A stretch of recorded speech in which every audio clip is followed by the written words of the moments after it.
আমাদের অনন্য স্টোরি সকল প্রকার পার্ট গল্প দেখতে আমাদের চ্যানেলটি সাবস্ক্রাইব করে পাশে থাকা বেল আইকনটিতে ক্লিক করে অল নোটিফিকেশন অন করে দিন।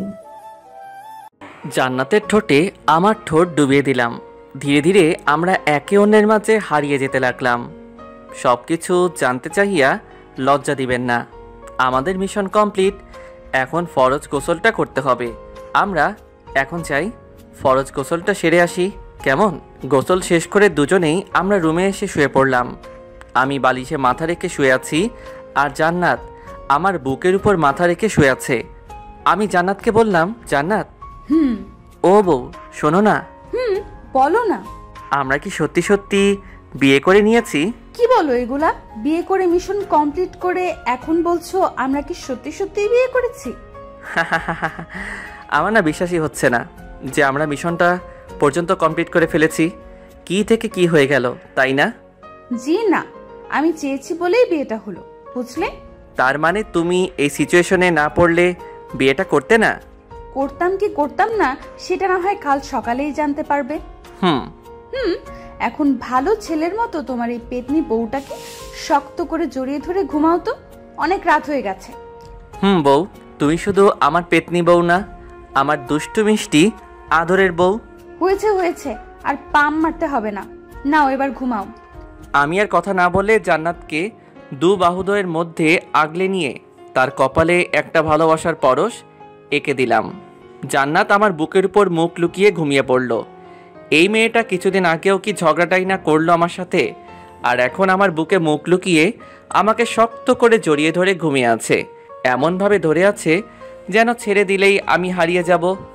ঘুমন্ত পরীটাকে বুকের সাথে আরও শক্ত করে জড়িয়ে নিয়ে আমিও ঘুমের দেশে পা বাড়ালাম। সকালে নাকের মধ্যে কেমন যেন সুরসুরি অনুভব করলাম।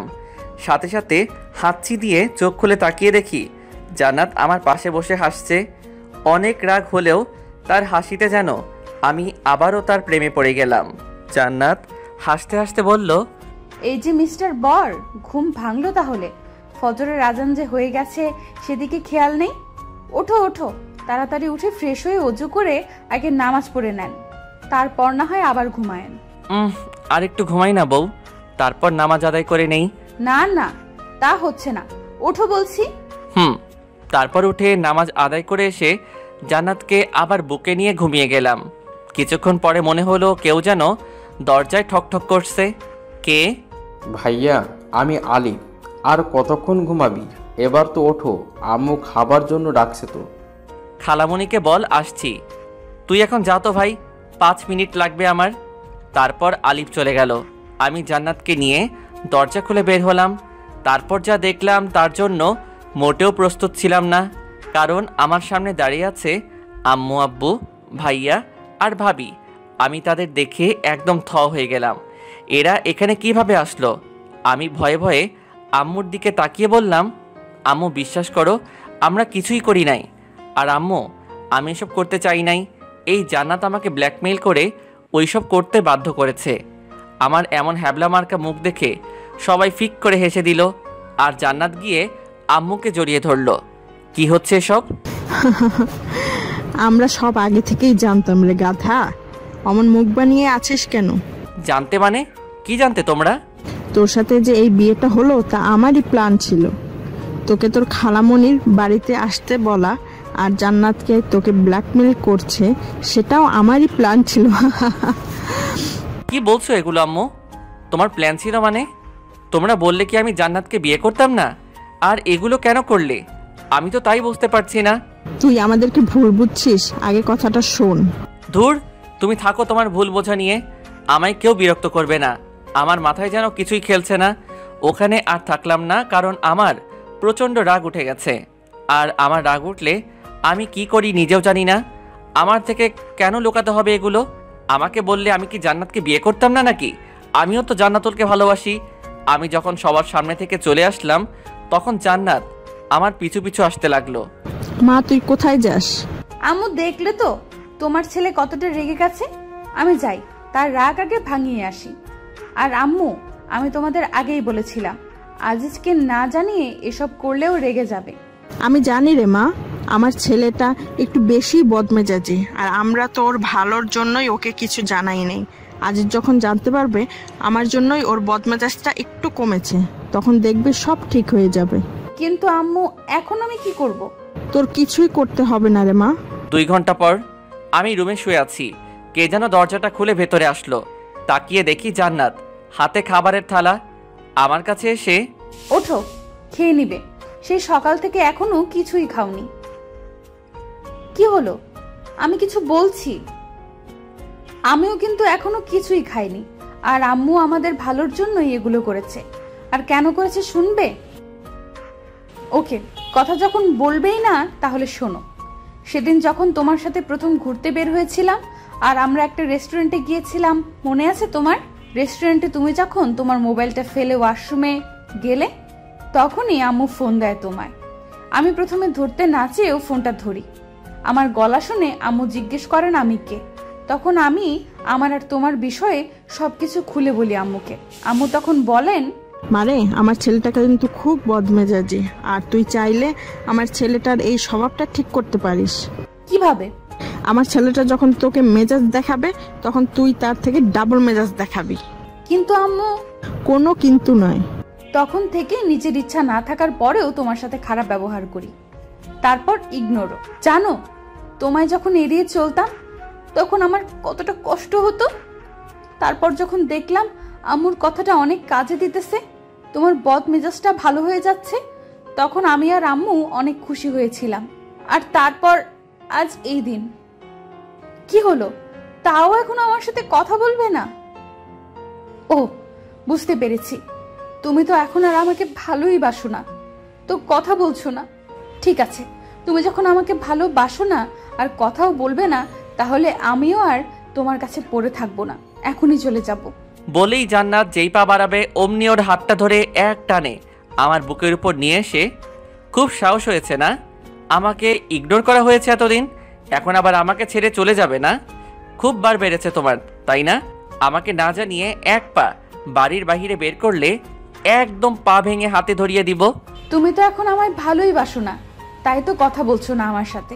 ঠিক আছে, তোমার আর আমার সাথে কথা বলতে হবে না, আমি আর এখানে পড়ে থাকবো না, চলে যাবো আজই, আর এক্ষুনি।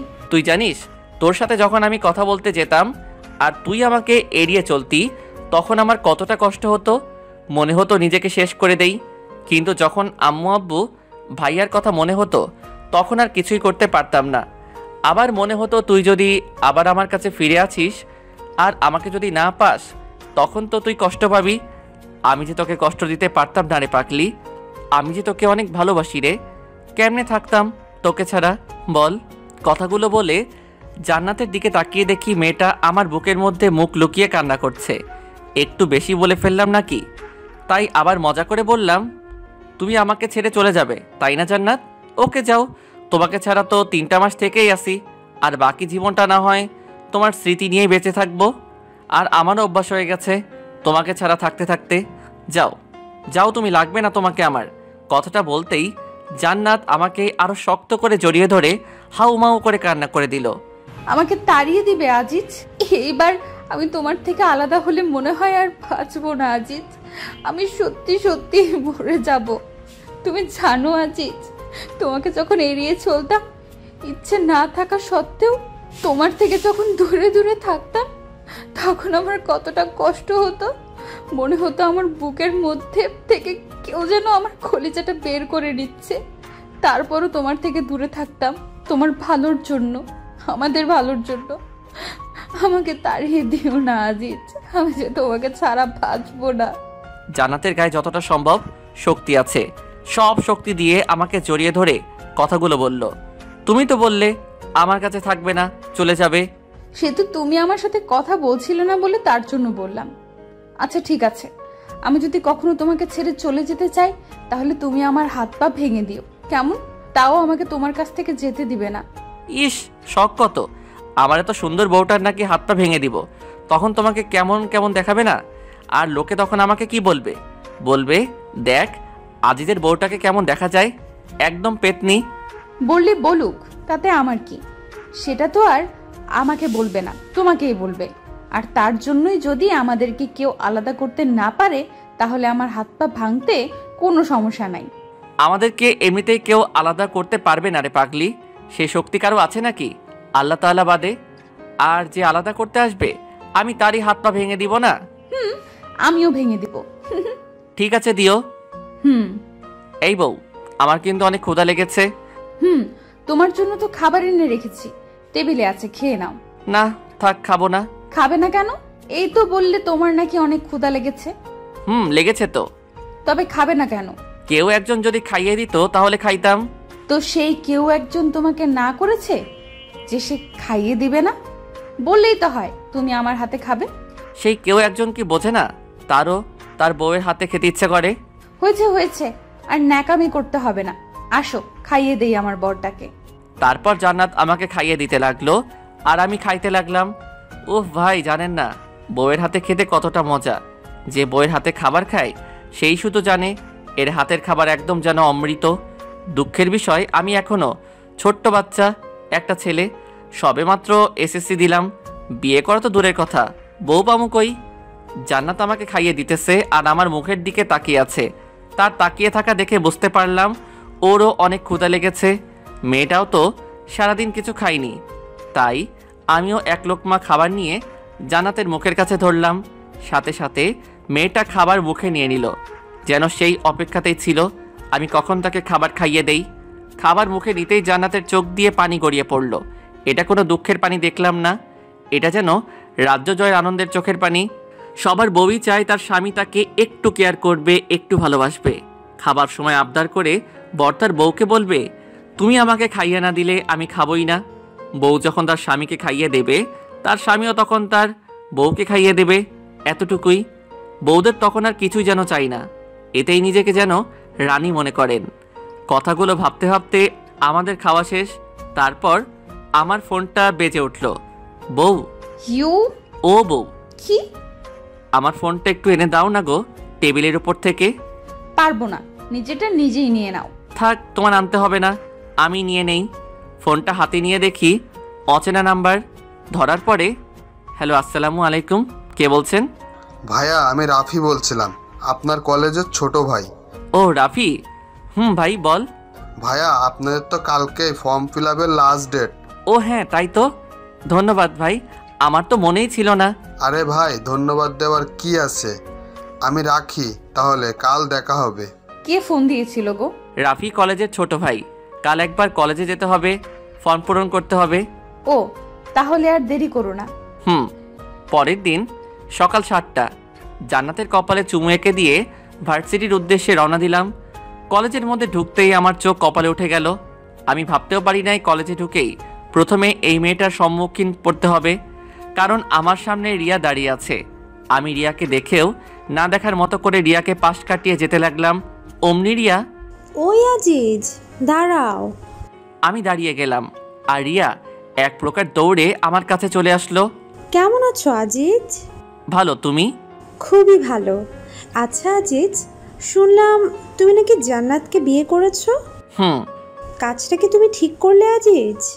মানে কি বলতে চাচ্ছ তুমি? মানে কিছু না।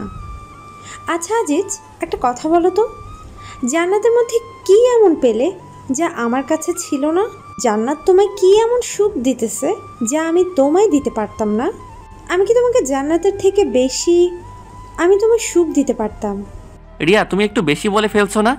বেশি বলিনি আজিজ, তুমি হয়তো জানো না, এই কলেজের শুধু স্টুডেন্টরাই আমার জন্য পাগল না, অনেক স্যারও আছে যারা আমার জন্য পাগল, আর আমি শুধুই তোমার জন্য পাগল। ছি রিয়া, তুমি কি সত্যি পাগল হয়ে গেলে নাকি? কি বলো এগুলা? হ্যাঁ হ্যাঁ, আমি পাগল হয়ে গেছি, তোমার জন্য পাগল হয়ে গেছি। আচ্ছা, তুমি চাইলেই পরীক্ষা করে নিতে পারো কার কাছে বেশি সুখ পাও, তুমি আমার কাছে নাকি ওই জান্নাতের কাছে। এসো আমার সাথে, এসো কমন রুমে, তোমাকে দেখিয়ে নিয়ে আসি কে বেশি সুখ দিতে পারে। বলেই রিয়া আমার হাত ধরে টানতে লাগলো। আমি রিয়ার হাতটা ছাড়িয়ে রিয়াকে একটা গালে থাপ্পড় মেরে বললাম, ছি রিয়া, তোমার মন মানসিকতা এতটা নীচ? তোমাকে আমি একটা ভালো মেয়ে মনে করেছিলাম, কিন্তু তুমি আমাকে মারলে আজিজ। তুমি হয়তো জানো না আজিজ, আমি যা চাই তাই পাই, দরকার পড়লে জোর করে আদায় করে নেই, আর যদি তাও না পাই তাহলে কাউকে পেতে দেই না। এমন কমন ডায়লগ সবাই দেয়, আমিও তোমাকে তার ব্যতিক্রম মনে করি না। আমি কি জিনিস তুমি এখনো জানতে পারোনি আজিজ। তুমি কি করতে চাচ্ছ? Wait and see. Oh sorry, তুমি তো বেশিক্ষণ দেখতেও পারবে না। ওই তোরা কোথায়, চলে আয়। সাথে সাথে অনেকগুলো ছেলে এসে আমাকে চারদিক দিয়ে ঘিরে নিল। তাদের সকলের হাতে হকি স্টিক আর স্ট্যাম্প। কয়েকটা ছেলেকে দেখে চিনতে পারলাম ওরা রিয়ার কাজিন হয়। দাঁড়িয়ে দাঁড়িয়ে কি তোরা তামাশা দেখবে নাকি কাজ শুরু কর? হ্যাঁ আপু, কাজ শুরু করছি। বলেই আমার পায়ের হাঁটুর গিরাতে একটা বাড়ি মারল। তাল সামলাতে না পেরে মাঠের মধ্যে পড়ে গেলাম। কি হলো, তোরা থামলি কেন? ওর এমন অবস্থা করবি যাতে বুঝতে পারে এই রিয়ার কথা না মানলে কি হয়। তারপর সবাই মিলে আমাকে মারতে লাগলো। ক্যাম্পাসের সবাই আমার দিকে তাকিয়ে আছে, কিন্তু কেউই এগিয়ে আসতে সাহস পাচ্ছে না। আমি যে ব্যথাতে বারবার চিৎকার করে উঠছি, মাগো ও মাগো, কিন্তু আমার চিৎকার সবার কানে পৌঁছালেও কেউ যেন শুনতে পাচ্ছে না। এতক্ষণ আমাকে মারতে দেখছিল কলেজের ছোট ভাই রাফি, তাই রাফি তাড়াতাড়ি করে বুলবুলের ফোন দেয়। হ্যালো বুলবুল ভাইয়া। হ্যাঁ রাফি বল। রাফি কি হয়েছে, তোর কণ্ঠ এমন শোনা যাচ্ছে কেন? বুলবুল ভাইয়া, আজিজ ভাইয়াকে রিয়া আপুর কলিগরা।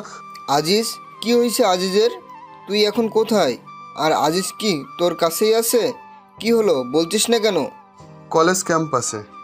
তুই চিন্তা করিস না ভাই, আমি আসছি।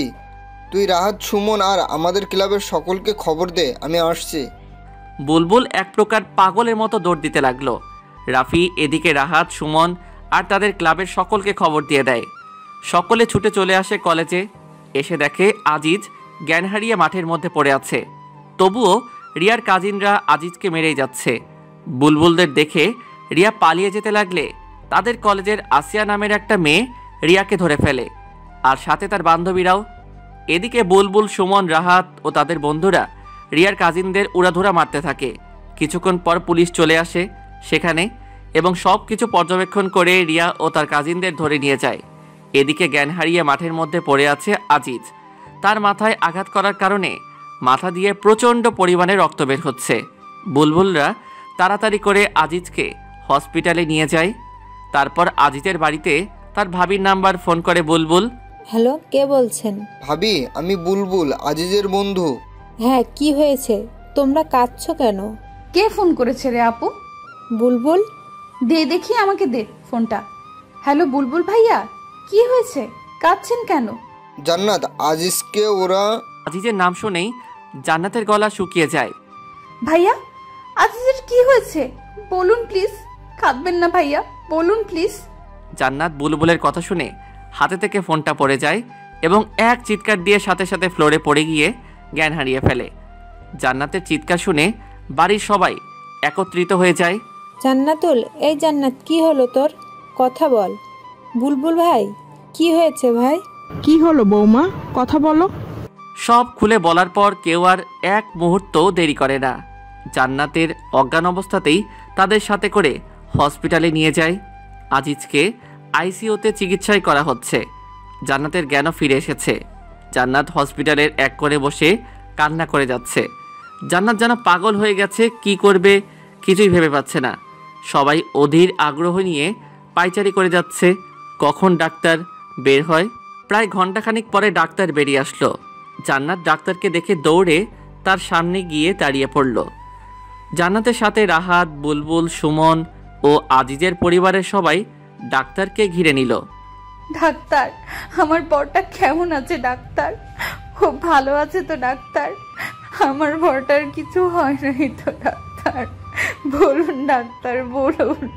আসলে আমরা কি আসলে আসলে করছেন? বলুন না ডাক্তার, আমার আজিজের কিছু হয় নাই তো? বলুন। জান্নাত ছোট বাচ্চাদের মতো এমনভাবে আবদার করছে যেন ডাক্তার মুখে বললেই সব কিছু ঠিক হয়ে যাবে। ডাক্তার বুলবুলের সামনে আসে। ডাক্তার বুলবুলের ছোটবেলার বন্ধু। কি হলো দোস্ত, কথা বলছিস না কেন? আমরা যথাসাধ্য চেষ্টা করছি রে দোস্ত, কিন্তু কিছু করতে পারলাম না। আজিজকে খুব খারাপভাবে মারা হয়েছে। ওর হাত পায়ে শিরায় শিরায় বেশি মারা হয়েছে। আর সব থেকে যেটা খারাপ হয়েছে, তা হলো মাথায় বাড়ি মারার কারণে ওর মস্তিষ্কে সদর আঘাত হেনেছে। ডাক্তারের কথা শুনে জান্নাত আবারও জ্ঞান হারিয়ে ফেলেন। বিশেষ দ্রষ্টব্য, ভুল ত্রুটি ক্ষমা ও সুন্দর দৃষ্টিতে দেখবেন। আর ভালো লাগলে লাইক কমেন্ট করে সাথে থাকবেন।